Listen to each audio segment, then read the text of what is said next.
ऐन आषाढी यात्रेच्या काळात विठुरायाचं व्हीआयपी दर्शन बंद करण्यात आल्याचा फायदा सामान्य भाविकांना होतोय। दर्शन रांग गोपाळपूर रोड दर्शन मंडपामध्ये पोहोचलेली आहे। 13 दर्शन मंडप खचाखच भरले, तर व्हीआयपी दर्शन बंद झाल्यानं विठुरायाच्या पदस्पर्श दर्शनाचा कालावधी निम्म्यावर आलाय। अवघ्या 6 तासांमध्ये देवाचं दर्शन होऊन भाविक बाहेर पडतायत। याचाच थेट देवाच्या गाभाऱ्यातून आढावा घेत भाविकांसोबत संवाद साधलाय आमचे प्रतिनिधी अभिराज उबाळे यांनी। पाहुयात। पंढरपूरमध्ये आषाढी यात्रेचा उत्साह दिसतोय। सोलापूर जिल्ह्यामध्ये सर्व मानाच्या पालख्यांचं आगमन झालेलं आहे, त्यामुळे विठुरायाच्या पदस्पर्श दर्शनासाठी राज्याच्या कानाकोपऱ्यातून भाविक या ठिकाणी आलेले दिसत आहेत।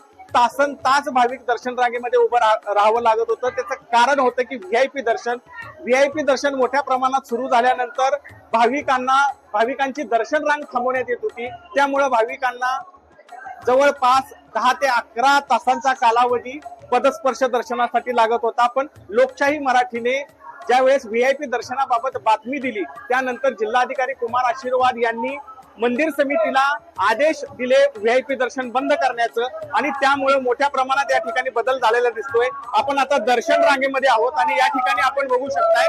माऊली, किती वाजता दर्शन रांगेमध्ये तुम्ही थांबला होता? आम्ही 4 वाजता 4 वाजता। आता 9 वाजले। आता 9 वाजले। 4 वाजता उभं राहिला होता? 4 किती वाजता दर्शन रांगेमध्ये उभं राहिला होता? 2 वाजता 2 वाजता उभं राहिला होता। म्हणजे 6 तासात दर्शन होतं तुमचं? 6-7 तास लागतात। कसं वाटतं दर्शन रांग? पांडुरंगाची कृपा आहे, सगळं करून घेतो। हे व्हीआयपी दर्शनामुळे वेळ लागत होता याच्या अगोदर, आता ते बंद झाल्यामुळे कुठेतरी दर्शन रांगेचा कालावधी कमी झाल्यासारखं वाटतं? छान झाले, कमी झाले।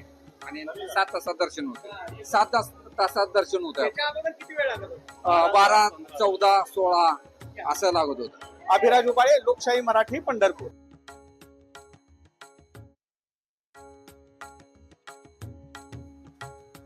तर आषाढीच्या काळामध्ये विठुरायाचं व्हीआयपी दर्शन बंद करण्यात आलेलं आहे आणि त्यामुळे आता सर्वसामान्य भाविकांना, वारकऱ्यांना याचा फायदा होतोय। ज्या दर्शनासाठी 14 ते 17 तास लागत होते, तेच आता विठुरायाचं दर्शन भाविकांना अवघ्या 5 ते 7 तासामध्ये घेता येत आहे।